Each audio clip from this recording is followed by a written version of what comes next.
Magandang hapon, grade 2 and 3. Magandang hapon po, Teacher Arlene. Bago kayo umupo, sisimulan muna natin ang ating araw sa maikling panalangin. Amen!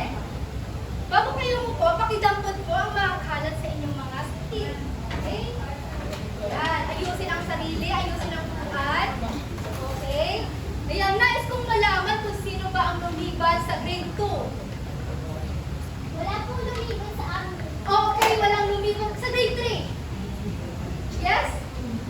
Kaya gagalaw kong sabihin na wala akong Okay, walang lumiban sa inyong klase.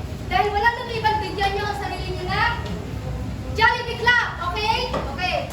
1, 2, 3, 1, 2, 3. Bida ang saya! Okay, kayo na? 1, 2, 3, 1, 2, 3. Bida ang saya! Okay. Okay, so bago tayo mag-start sa ating klase, meron muna tayong classroom rules. Okay? Ito ang ating classroom rules na ating susundin sa araw na ito. Bida! Kayo nga sabihin niyo, bida! Bida! Okay, ayun, nalaman na natin kung ano ba yung classroom rules na ating susundin. Ngayon naman, maaari ko bang tanungin ang grade 2 kung ano yung ating tinalakay na nakarang araw? Yes, Miss Jen? Okay, mausay. Okay, magbibilang or counting or tallying. Okay, sige, magbilang na kayo ng 1 hanggang 10. Isa, dalawa, tatlo, Okay, nakabilang na ng 10 dahil naintindihan nyo talaga ang ating tinalakay no? Nakaraang araw. Sa grade 3, ano yung tinalakay natin nakaraang araw?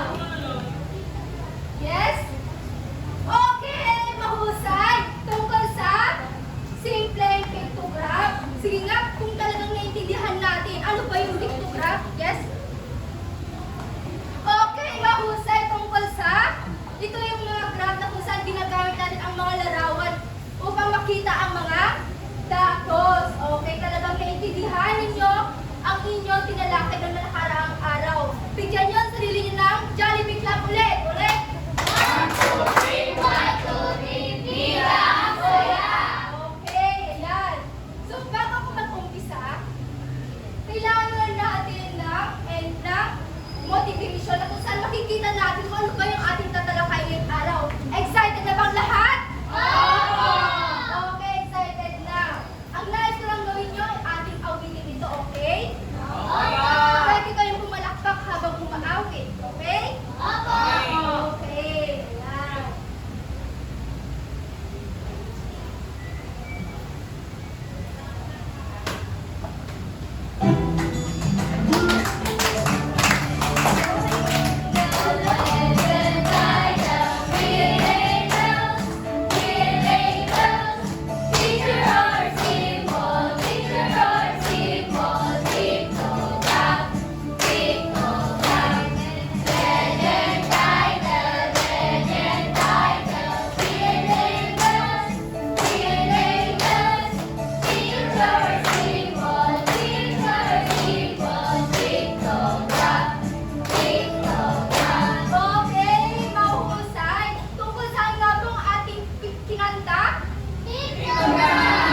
ilan ba talaga, okay? Ayan, ilan na ulit Chicken Joy ang pinabili? 25! Pero may tanong ako, kailangan ba natin ilagay itong 25 na Chicken Joy sa isang graph? Hindi magkakasya, di ba? Okay, hindi magkakasya. Kaya ngayon, gagamit tayo ng scale. Okay? Ang scale, for example, ay Chicken Joy. Chicken Joy.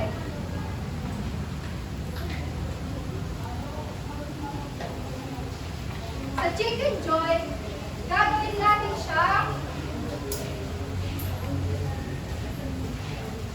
5 na bilang sa isang Chicken Joy. Okay? And sa isang Young Burger, gagawin natin siya 5 na bilang sa isang larawan.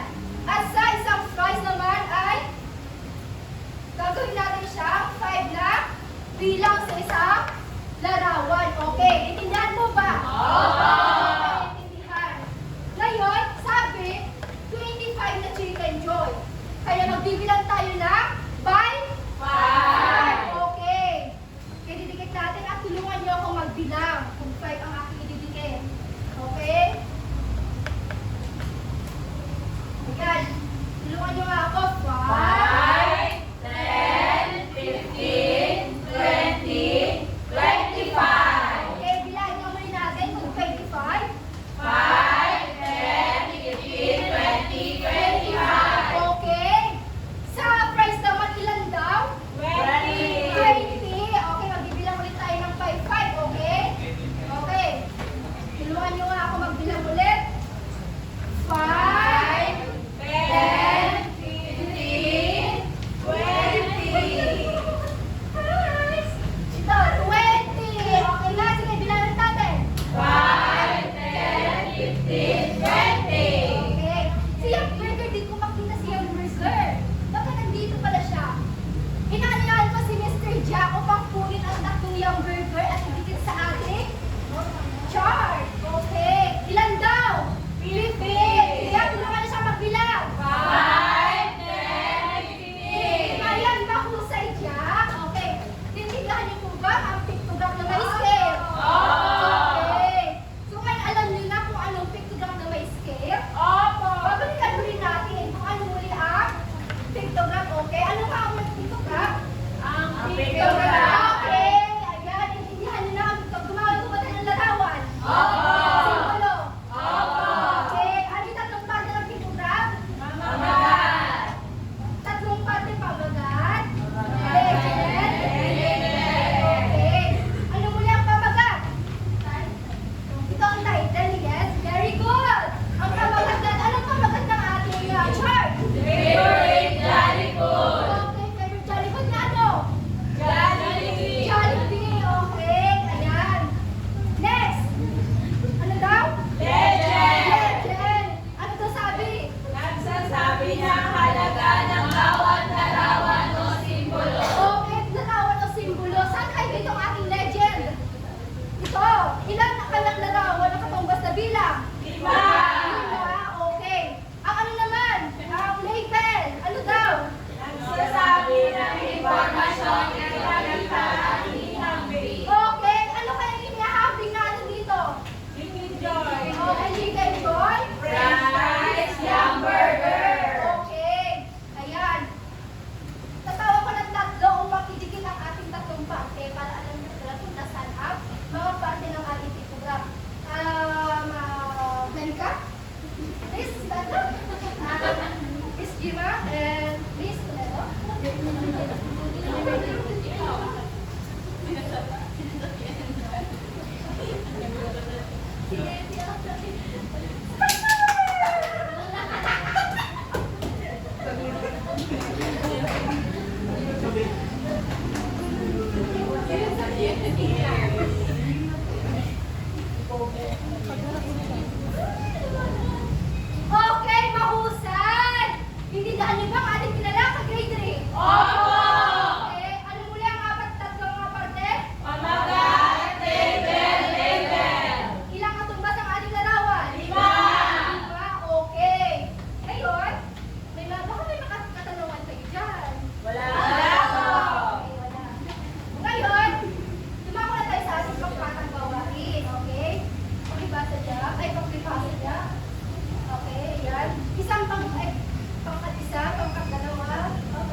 Opo. Ay, tagal nilang gumawa eh. Alam mo ba?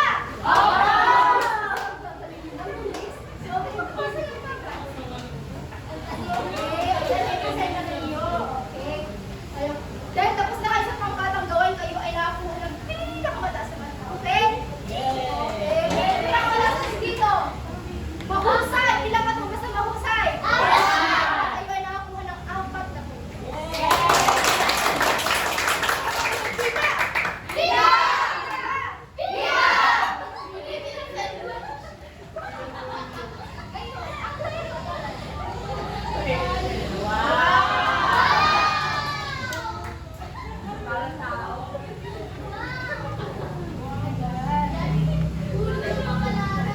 Okay. Kung ano yung inyong numbers sa inyong alphabetically order, sila po ang magkaan. Kung palagi, dalawa sa pangkat, sa balitang 3, balitang 2, okay? Number 8. Number 8. 8. 8 and sa number 1 sa alphabetical order. Okay, sis. Gaya. Dito naman, number 9 and number 7. Okay, yan. Okay. Ang ating lalaruin ay...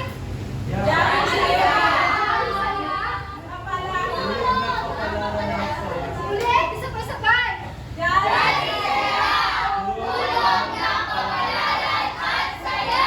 Okay, ayan. Ito, pag saan nahulog to, ito yung mga question. Okay? Kung saan nahulog ayun ang iyong sasagutan.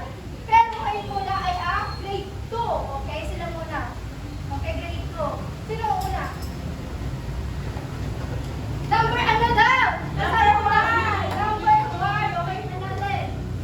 Number 1. Dito. Okay, ano ang picture? Wait lang, huwag na sumagot. Sa yung aking job. Okay. Okay, relate na ano ulit ang pictograph? Pictogram po ay gumagamit. Harap ka doon. Ang pictogram po ay graph na gumagamit ng litrato upang may pakita ang status ng data. Okay, graph o litrato. Okay, gumagamit ng larawan o simbolo. Okay.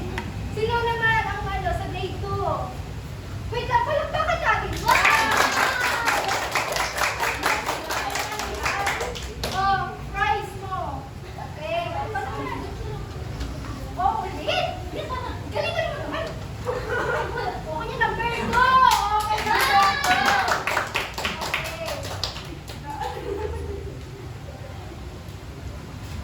Okay, ano daw? Ano daw? Pagbasa tanong? Ano? Pagbasa? Lahat kayo, lahat. Sagutin mo sila nagtanong. Ano Ito daw? po ay ang pamagat, legend at David.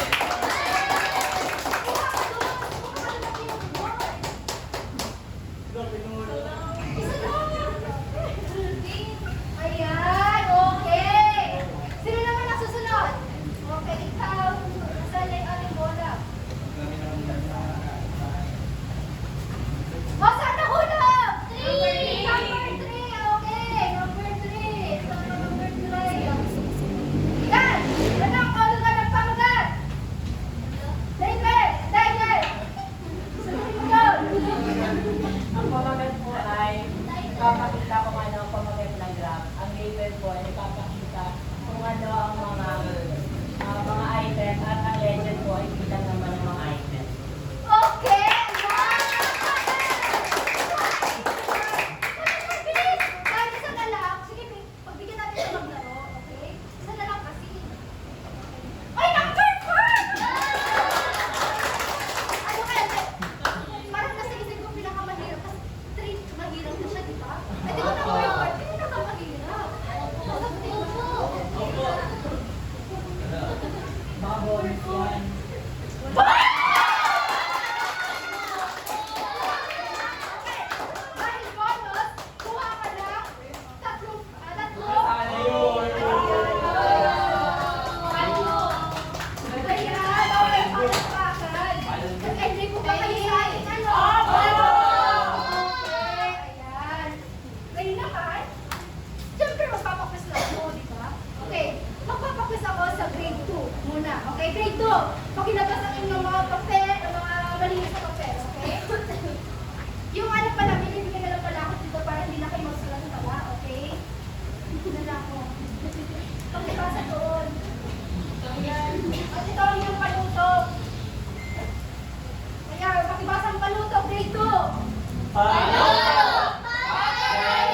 susunod na tanong.